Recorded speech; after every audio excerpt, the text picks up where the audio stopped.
안녕하십니까. 고려대학교 윤성식 교수입니다. 30강에서는 소득의 4분의 1을 저축하여 빌려주고 이자를 받으라는 부처님 말씀을 중심으로 예금, 적금, 이자, 투자 등을 살펴보았습니다. 31강에서는 불교적 세계관과 불자의 비상시 대비책에 대하여 말씀드리겠습니다. 제 강의는 제가 동국대학교 불교학과에서 석사, 박사 논문을 쓰며 공부했던 내용에 기초하여 쉽게 풀어서 설명하는 강의입니다. 보다 학문적이고 체계적인 내용은 석사, 박사 논문, 저의 저서, 부처님의 부자 수업 등에 일부 정리되어 있습니다. 불교의 세계는 연기의 세계입니다. 부처님은 연기를 알면 법, 즉 불교의 진리를 알고 불교의 진리를 알면 연기를 안다, 이렇게 말씀하셨습니다. 우리가 사는 시장 자본주의도 불교의 관점에서 보면 연기적 세계입니다. 쉽게 풀어서 말하자면 모든 경제 현상은 요인, 환경, 조건, 상황 등에 의해 만들어지는 임시적 결과이므로 수시로 변화합니다. 이러한 세상이 연기적 세상입니다. 연기적 세계는 불확실성, 복잡성, 변화 무쌍함이 특징입니다.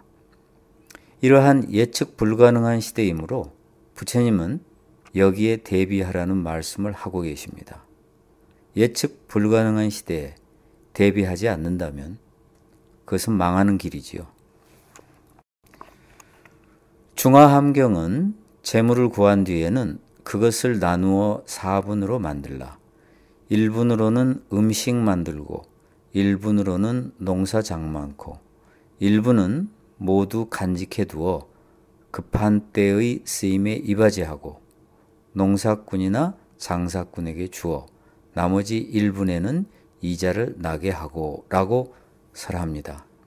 이 구절이 유명한 4분법에 대한 설명입니다. 돈을 벌면 4분의 1은 음식에 사용하고 4분의 1은 농사 짓는 데 사용하기 때문에 직업 혹은 업무를 위해 사용하라는 뜻입니다. 4분의 1은 저축하여 비상시에 사용하고 4분의 1은 농사꾼이나 장사꾼에게 주어 이자를 받으라는 지침입니다. 여기서 4분의 1이라면 매우 많은 액수입니다. 오늘날은 4분의 1은 고사하고 10분의 1도 저축하기 힘든 시대입니다. 어떤 부모가 자식이 결혼한 지 몇 년이 지나도 저축을 못하자 전셋값이 오를 때마다 부모의 도움으로 겨우 버티는 것이 한심해서 한 번은 자식을 불러놓고 치사하지만 일일이 지출을 따졌다고 합니다.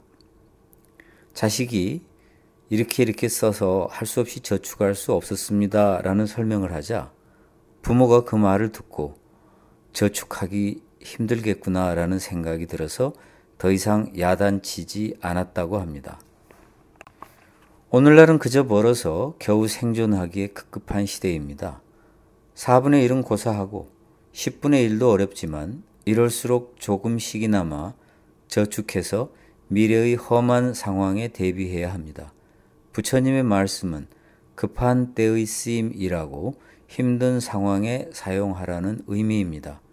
조금이라도 목돈이 생기면 위험한 상황에서도 최악의 사태는 면할 수 있지만 저축이 없으면 위기 상황에서 빚에 내몰리게 됩니다.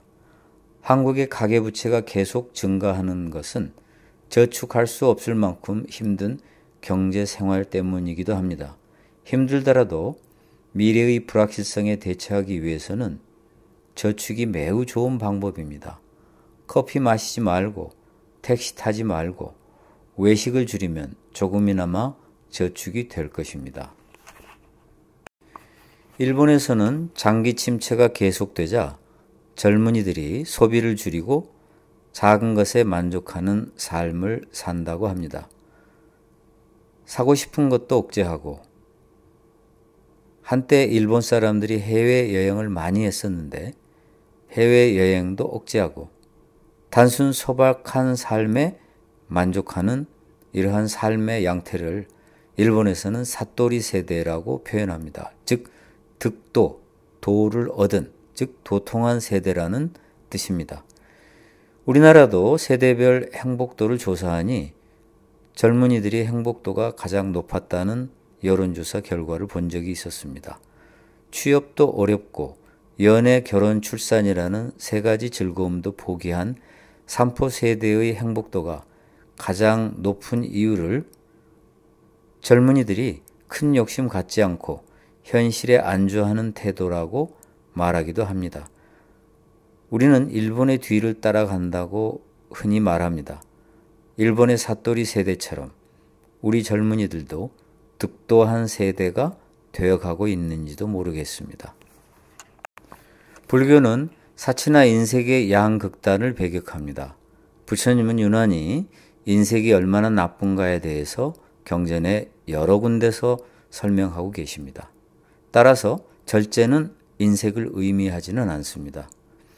불교는 절제의 종교입니다. 절제는 자연스럽게 저축으로 이어집니다. 절제는 필요한 소비를 지나치게 억제하지 않는다는 의미가 있기에 사치도 아니고 물론 인색도 아닙니다.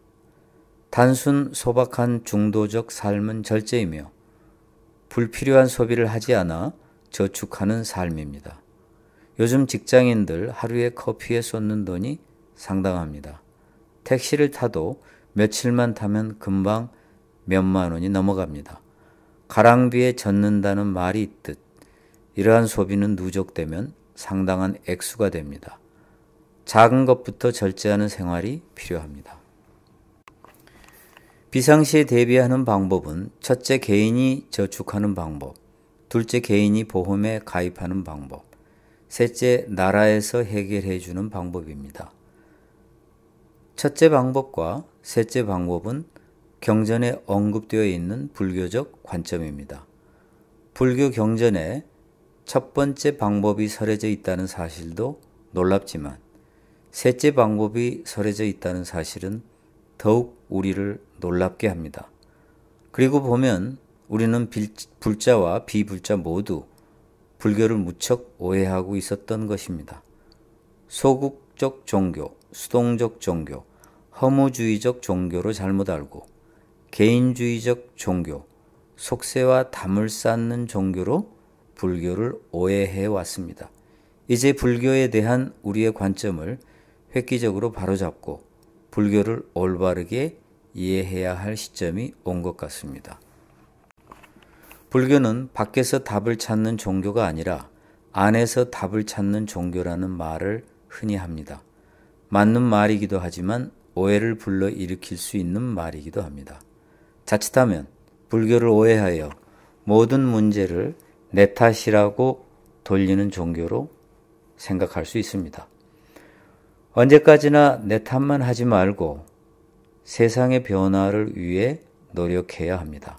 삶이 이렇게 힘든 것은 나의 능력과 노력이 부족해서가 아니라 경제 구조와 분배가 잘못된 탓일 수도 있기 때문입니다. 오늘날은 노력이 부족하다는 말에 반발하는 비아냥으로 노력이 부족해 이렇게 말하기도 합니다. 제가 앞에서 절제와 저축을 이야기했지만 더 이상 절제할 수도 없고 저축은커녕 먹고 살기 힘든 사람이 너무 많습니다.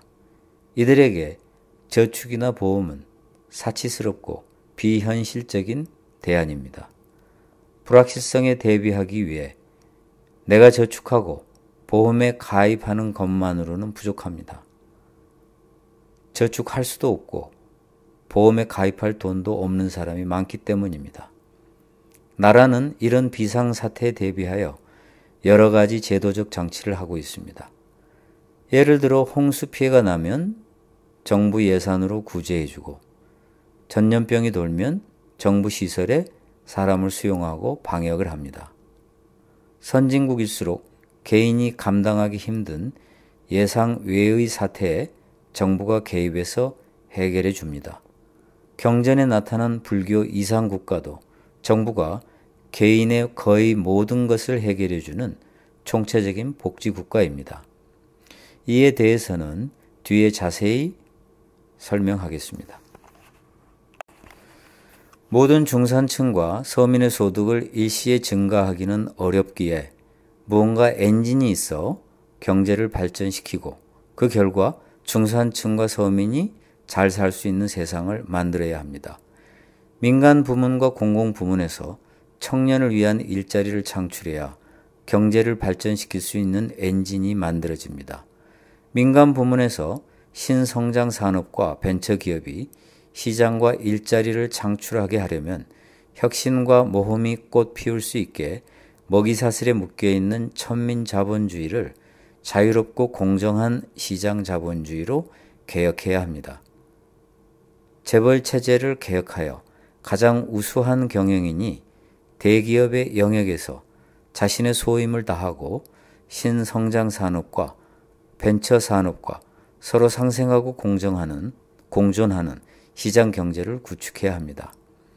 아담 스미스가 다시 태어난다면 왜 대한민국의 경제학자들은 내가 쓴 국부론을 수도 없이 거론하면서 국부론에 쓰여있는 시장경제를 실현하지 않는가라고 의아해할 것입니다. 아담 스미스는 국부론에서 소수의 대기업이 시장을 장악하는 현실을 비판하고 누구나 자유롭게 경제활동을 할 수 있는 자유시장주의를 주장하였습니다. 아담 스미스가 주장한 대로 재벌이 지배하는 대한민국을 대기업, 신성장기업, 벤처기업, 중소기업, 소상공인, 자영업자가 공정하고 평등하게 경쟁하는 효율적인 대한민국으로 변화시켜야 합니다. 시장 경제는 끊임없이 보완하지 않으면 실패할 수밖에 없는 불완전한 시스템이므로 정부의 통제와 규제도 중요하지만 아담 스미스가 그토록 강조했던 윤리가 더 중요합니다. 법치만으로는 결코 공정한 시장 경제를 실현할 수 없습니다. 불교 자본주의도 아담 스미스처럼 법치 못지않게 윤리의 중요성을 강조합니다.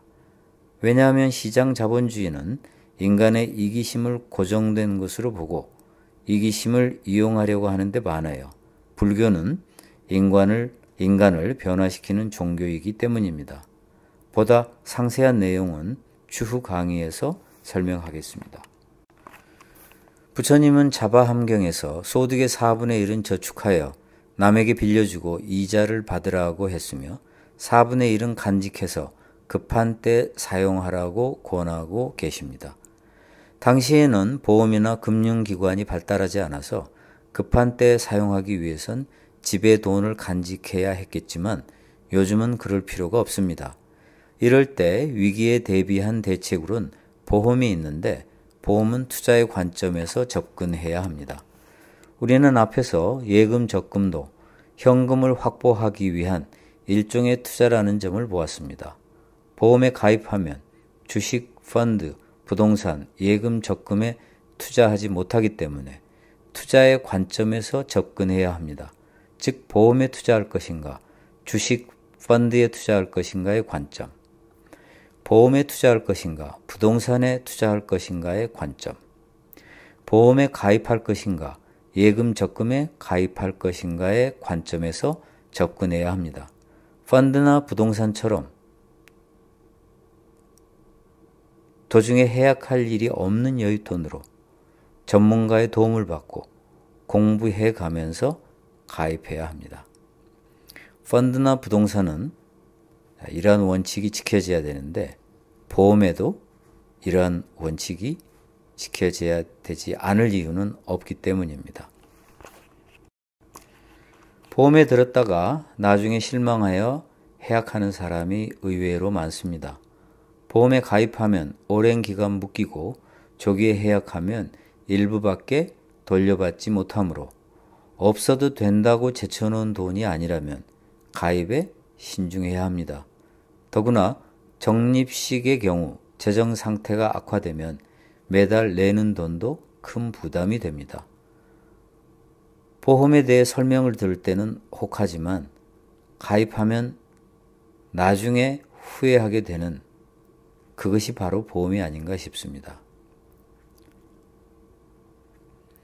결혼이 해도 후회하고 안 해도 후회한다는 말이 있듯이 보험도 가입해도 후회하고 가입하지 않아도 후회하는 그런 성격이 있습니다. 더구나 한국의 보험은 연고주의에 근거하여 보험 산업이 성장해 왔기 때문에 필요하지도 않는데 아는 사람의 권유를 외면할 수 없어 할 수 없이 보험에 가입하는 경우가 매우 많습니다. 그러다 보니 가입하고선 후회하고 얼마 안 돼서 손해를 보고 해약하는 경우가 많습니다. 100세 시대에 우리는 노후를 생각하지 않을 수 없습니다. 저는 웬만하면 국민연금은 가입하는 게 좋다고 생각합니다. 국민연금 또 기타 개인연금도 투자의 관점에서 비교해 보아야 합니다. 경우에 따라서는 국민연금보다 더 좋은 투자처가 있을 수 있습니다. 그러나 노후를 위한 대비가 전혀 없이 투자의 관점에서만 접근한다면 노후 행복에 전혀 투자하지 않은 게 됩니다. 성실하고 모범적인 사람은 보험에 가입하기보다는 저축하고 그 저축한 돈을 투자를 통해 보험처럼 비상시에 사용할 수 있는 목돈을 만들어 놓는 게 더 좋은 대안일 수도 있습니다. 명문대학 총장이 자식의 사업자금 때문에 부정한 일에 연루되어 총장을 그만둔 사건이 있었습니다. 자식이 사업을 하거나 조금 더 넓은 전셋집으로 이사 가겠다고 도움을 요청하면 부모는 거절하지 못합니다. 그러다 보니 노후에 쓰려고 하는 목돈을 날리는 경우가 많습니다. 돈이 필요하면 정기예금, 적금 보험을 해약하게 됩니다. 그러나 다른 보험과 달리 연금보험은 심리적인 이유가 있어서 쉽게 해약을 하기 어렵습니다. 자식도 부모한테 연금보험을 해약해서라도 사업자금이나 전세금을 도와달라고 하지는 못합니다. 이런 측면에서 보면 연금보험은 노후 준비를 위한 상당히 현명하고 든든한 방법입니다. 일단 보험에 대해 설명을 드리면 첫째, 절대 그 자리에서 가입하지 말아야 합니다. 적어도 일주일은 생각해 보아야 합니다. 권하는 사람에게 생각할 시간을 달라고 한 뒤에 만약 거절해야 된다고 결정이 나면 차마 얼굴을 맞대고 거절을 못하겠으면 문자 하나 보내는 게 더 낫습니다. 보험을 권하는 사람은 어쩌면 그 보험을 권하는 특별한 이익이 있을지도 모릅니다. 보험회사에서 보험을 가입할 때도 그렇고 요즘은 은행에 가서도 보험을 가입하라고 권유하는 말을 듣습니다. 보험 가입 권유를 들으면 집에 가서 보험에 가입하는 것과 보험에 가입하지 않고 다른 곳에 투자하는 것을 비교해 보아야 합니다. 둘째, 가입한다면 여러 종류의 비슷한 보험 중에서 어떤 보험이 더 적절한가 비교해야 합니다.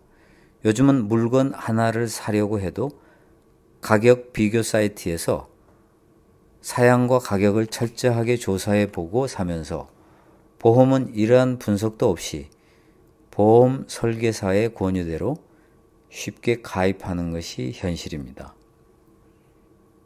보험 비교 사이트가 온라인상에 있기도 합니다. 그렇지만 신뢰성에 아직 확신이 가지는 않습니다.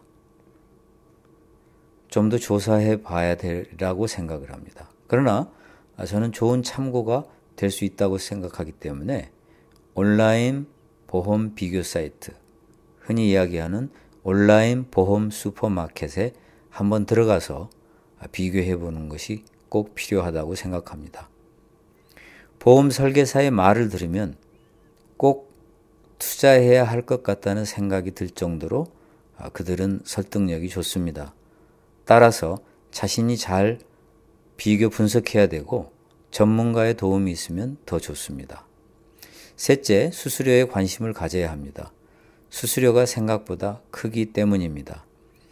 현재 삼성화재, KB손해보험, 동부화재, 메리츠화재 등 4개 보험사는 온라인 보험 가입 사이트인 보험다모아에서 실손보험을 판매 중입니다. 실손보험을 판매 중인 24개 보험사들은 속속 온라인 상품을 판매할 예정이라고 하니 지금쯤은 아마 상당수의 보험사들이 온라인에서 실손보험을 판매하고 있을지도 모릅니다. 온라인으로 가입하면 설계사를 거치지 않는 만큼 보험료가 4~6% 저렴해집니다. 변액보험이란 보험에 가입해도 가입한 돈을 주식이나 채권에 투자할 수 있는 보험을 말합니다.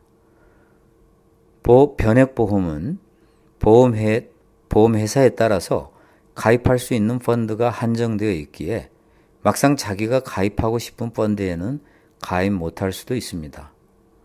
높은 수수료 때문에 수수료를 제외하고 나면 수익률이 별 볼 일 없을 수도 있습니다.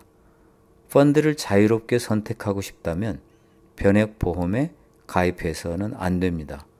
명심해야 할 것은 연금보험을 권할 때 항상 이야기하는 세금 혜택은 눈 감고 아웅일 수도 있습니다. 예를 들어 연금보험의 경우 세금 공제가 되지만 나중에 연금을 수령할 때는 연금에 대해서 세금을 내기 때문에 완전히 세금 면제라고 볼 수는 없습니다. 물론 나중에 연금을 수령할 때는 세금이 더 줄어들겠지요. 실손의료보험이란 의료비가 발생한 만큼 지불하는 보험인데 중복 가입할 경우 중복해서 지불받을 수는 없습니다. 따라서 아무리 실손의료보험을 여러 개 가입해도 지불받는 비용은 동일합니다. 사람은 이것을 알지 못하기 때문에 아는 사람이 권유하면 솔깃해서 여러 개 가입합니다. 암에 걸려서 300만 원이 들었다. 4개 가입했다고 1200만 원이 나오는 게 아니고 한 군데서 300만 원만 나옵니다. 2014년 통계에 의하면 대한민국에서 실손의료보험에 중복 가입한 사람이 200만 명이 넘는다고 하니 우리가 얼마나 보험에 대해서 모르고 있는지 알 수 있습니다. 부처님은 가장 먼저 자기를 위해 즐거이 쓰라고 말씀하셨습니다. 가장 중요한 사람은 나 자신입니다. 나 자신에게 가장 먼저 그것도 즐거운 마음으로 써야 합니다. 사치와 인생만 배격하면 됩니다. 불교는 이러한 종교입니다. 우리는 불교에 대해서 매우 오해하고 있었던 것이지요. 펀드 부동산 못지않게 중요한 투자가 자기에게 하는 투자입니다. 교육받는 것도 투자이고 술 사고 밥 사면서 즐겁게 인맥을 쌓는 것도 투자입니다. 명품 백과 옷을 사고 마사지를 받는 것도 투자라고 볼 수 있겠습니다.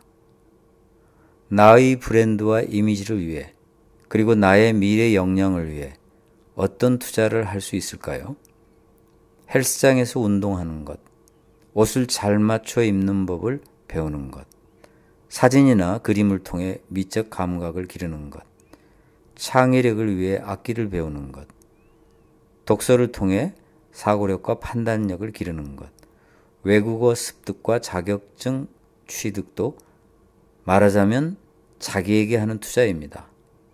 어쩌면 이런 투자가 펀드 부동산에 투자하는 것보다 미래에 더 많은 수익을 거둘지도 모릅니다. 이상으로 부처님의 부자 수업 31강을 마치겠습니다. 저는 고려대학교 윤성식 교수입니다. 감사합니다.